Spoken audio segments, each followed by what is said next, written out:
जी, अस्सलाम वालेकुम। एक कामयाब इंसान की स्टोरी मैं आप लोगों के साथ शेयर कर रहा हूँ। वो पेशे के एतबार से एक इंजीनियर है। तो उन्होंने जिस तरह मेहनत करके एक कारोबार किया और माशाल्लाह अपनी पूरी ख़ानदान को इस कारोबार में लगाया। इस कारोबार के अंदर दीगर लोगों को नौकरियाँ दे के जिस हिसाब से उन्होंने कई घरों को खुशहाल बना दिया। इनके साथ बात करने के लिए मैं आज आया हूँ गिलगित कोहिस्तान हज़ारा गुड्स के अंदर और उसके मालिक हैं, उनसे मैं बात करता हूँ। साहिब खान साहब उनका नाम है। बिस्मिल्लाहिर्रहमानिर्रहीम। मैं बेसिकली एक इंजीनियर हूँ। मेरा इस लाइन में बहुत बचपन से मुझे कुछ थोड़ा बहुत इल्म था और उसके बाद फिर मैंने इस लाइन को छोड़ा और मैं एक इंजीनियर की हैसियत से नार्दर्न एरिया में मैं गवर्नमेंट में भी रहा और एक आरएसपी में भी मैं मुलाजिम रहा हूँ, एज ए इंजीनियर में रहा हूँ और थ्रू आउट नार्दर्न एरिया में मैंने काम किया है। ये 2002 की बात है जब 9/11 का वाक़या हुआ और उसमें हमारे पास जो फंडिंग थी एक आरएसपी को, उसके अंदर कुछ सिक्योरिटी का सिस्टम चलने का कोई खदशा हुआ और मैंने फिर चूँकि मैं इस काम को मैं जानता था और मैं किसी बंधु के लिए हेल्प कर रहा था फ्री ऑफ कॉस्ट और वो मेरे से उन्होंने रब्ता किया तो मैंने कहा कि चलो मैं आपके लिए काम करता हूँ। तो फिर इन्होंने कोशिश ये की कि आप हमारे पार्टनर बने और उस वक़्त मैंने ये कंपनी खोला और मैंने अपने जो कंपनी के जितने लवाजमात थे वो सारे मैंने ख़ुद अपनी जेब से पेमेंट किए और मैंने मुफ्त में 2 बंदों को लाके अपना पार्टनर बना के इस काम को चलाने के लिए कोशिश की। बाद में 11 महीने के बाद मुझे पता चला कि ये दोनों बंदे जो है ना वो करप्ट हैं, वो ठीक नहीं हैं और वो इस काम को नहीं चला सकते हैं। तो मुझे एक किस्म का फ्रॉड कर रहे थे। तो मैंने उन बंदों को अलग किया और अलग करने के बाद फिर मैंने इसका नाम भी जो है वो चेंज किया। शुरू में मैंने गिलगित मर्दान के नाम से काम किया था और लाहौर से मैंने स्टार्ट लिया था, पिंडी में भी मैंने चलाया था। तो लोगों का ख़्याल ये था कुछ और ख़ासकर मेरे अपने रिश्तेदारों का ये ख्याल था कि इसने एक आरएसपी में कोई डबल पैसा कमाया है या कुछ किया है या इधर उधर से कहीं से जमा किया है, वो इसको चलाए ये ज़ाया करेगा। ये शाहराए कराकुम जो है एक तरह से मौत का कुआं है। तो पिंडी से डाउन पाकिस्तान से चीज़ें मंगवाना या इधर से चीज़ों की तरसील करना दुश्वारी होती है। तो बड़े गुर्दे वाले लोग इस तरह का काम कर सकते हैं गिलगित बल्तिस्तान के अंदर। वैसे तो हमारी पठान बरादरी इन चीज़ों में रिस्क लेती है। तो आपने कैसे रिस्क लिया कि इस लंबे रास्ते के अंदर आप इस तरह की कारोबार करेंगे? ये लफ्ज़ रिस्क इंग्लिश का एक ख़ास वो है, वो कहता है कि जिसने रिस्क नहीं लिया उसने कारोबार नहीं किया और वो कारोबार कर नहीं सकता। मुझे इन तमाम चीज़ों से मैं वाकिफ़ था, उसके बावजूद मैंने ये रिस्क लिया और मुझे तवक्ल था मेरे अल्लाह पे कि मैं जो भी काम करूँगा वो खिदमत खल्क़ इसके अंदर शामिल थी, जिसकी वजह से आज मैं कामयाब हूँ। अच्छा, आपके सारे बेटों ने माशाल्लाह अच्छी यूनिवर्सिटी से तालीम हासिल की है। तो आपने उनको भी कामयाब बिजनेसमैन बनाया है जहाँ तक मेरी नॉलेज है। तो आपने उनको ये काम खुद सिखाया है या उनके अंदर एक सेल्फ मोटिवेशन थी कि आपके कारोबार में आके इन्होंने शमूलियत अख्तियार की और आज कामयाब जा रहे हैं? मैंने इनको सिखाया है और मेरी परवरिश जो है वो इसी तरीके से हुई है कि मैंने इनको किसी 2 नंबरी काम के अंदर इनका ज़हन नहीं डाला और जिस काम में मैंने शुरू किया वो सिर्फ़ एक ही चीज़ है, सब्र, इखलाक, इंसानियत।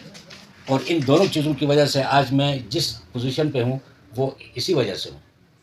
मैं आपसे एक सवाल ये भी करूँगा कि आजकल जो हमारे गिलगित बल्तिस्तान के जो नौजवान हैं जिनको नौकरी नहीं मिलती है, तो उन्होंने आखिरी सहारे के तौर पर चाइना बॉर्डर की तरफ रुख किया। मैं ख़ुद चाइना जाता रहा हूँ और मैंने ख़ुद ये जो फैक्ट्री मैंने खोली थी डोर एंड विंडो की और मैं इस रूट से गुज़रा हूँ। इसके अंदर 90% जो है वो बेईमानी और गलतकारी का निज़ाम है, जो हमारे नौजवान ख़राब भी हो रहे हैं इसके अंदर। और यहाँ तक मैंने देखा है क्योंकि मैं वहाँ उरुमची, गांजू तक और आगे उस तक बीजिंग तक मैं गया हूँ और मुझे रास्ते में जितने भी ये काम करते हैं ये सारे 2 नंबरी काम करते हैं और ये हक हलाल का कमा के इसके अंदर नहीं रहते। जहाँ हराम का शामिल होगा वहाँ कामयाबी मुमकिन ही नहीं है।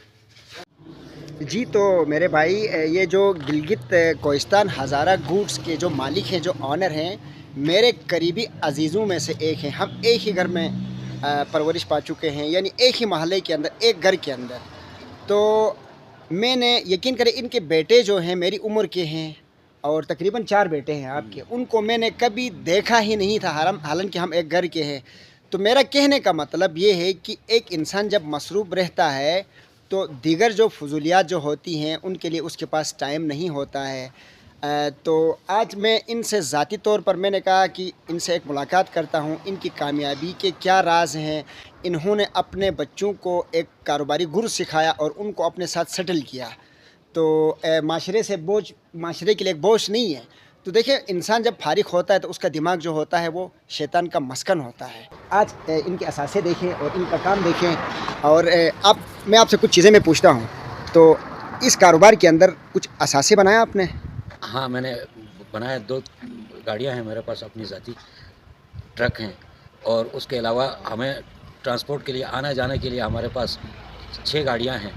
جو آفس کے بیررز ہیں وہ بھی انہیں گاڑیوں کو استعمال کتنے سٹاف کو آپ نے نوکری دی ہے اب ادھر؟ یہاں میرے پاس 4 سٹاف یہاں پر ملازم اس کے ہیں، اور 20 ملازم اس قسم کے ہیں کہ جن کو ڈیلی روزگار ہم دیتے ہیں لوڈنگ انلوڈنگ کے لیے. اور چترال کے کم از کم ایک پورا گروپ میرے پاس ہے. ان کو بیٹھنے کے لیے جگہ ہم نے دی ہوئی ہے، ان کے لیے تمام آسائشیں ہم نے یہاں دی ہوئی ہیں. اس لیے ڈاکٹر محمد یونس نے ان کا ایک کہاوت ہے، one productive person can impact a multiplier effect in society. اگر یہ خود انجینئر بن کے کسی ادارے کے اندر کام کرتا تو اس کا پیٹ بھر جاتا، یہ زوار بنتا، حاجی بنتا، عمرے کرتا. لیکن انہوں نے نہ صرف اپنے گھر کو چلایا بلکہ انہوں نے اور بھی گھروں کا چولہا چلایا. تو اسی کو کہتے ہیں مذہب، اسی کو کہتے ہیں انسانیت. اللہ تعالیٰ نے انسان کو پیدا کیا ہے ایک مقصد کے لیے پیدا کیا ہے. تو اس حوالے سے آپ مزید بتا دیں کہ روحانی طور پر کیا محسوس کرتے ہیں؟ اس طرح کاروبار کرتے ہیں تھکاوٹ محسوس کر رہے ہیں؟ میں اس میں کوئی تھکاوٹ محسوس نہیں کر رہا. اصل میں ایک چیز پہ وہ سمجھتا ہوں، جس دن میں کسی کی خدمت نہیں کرتا اس دن مجھے شام کو کھانا کھانے کے لیے دل نہیں کرتا. سب سے بڑی خوشی کا موقع جب آپ گھر میں جا کے سونے سے پہلے سوچتے ہیں خوشی کا موقع کیا ہوتا ہے؟ سب سے بڑی خوشی کا موقع یہ ہوتا ہے کہ میں نے آج دن کو کتنے آدمیوں کے ساتھ، میں نے انسانیت کے ساتھ، آپ نے اتنے سارے لوگوں کو نوکریاں دی، آپ سیٹسفائی ہیں، ٹائم پہ آپ ان کو تنخواہ دیتے ہیں، اجرت دیتے ہیں؟ سب کچھ دیتے ہیں. اور بلکہ ہم ان کے لیے اور زیادہ ہم سے ہو سکتا ہے. ہمارا اصول یہ ہے کہ ہم ان کے ساتھ مل بیٹھ کے کھاتے ہیں. اگر کوئی میرا آدمی کھانے کا ٹائم پہ ملازم ہو چاہے وہ لیبر ہو کوئی بھی ہو، میرے ساتھ بیٹھ کے اگر وہ کھانا نہیں کھاتا ہے تو میں وہ کھانا کھاتا ہی نہیں ہوں. میں اسی سے بالکل میرا دل نہیں ہوتا. چلو ٹھیک ہے.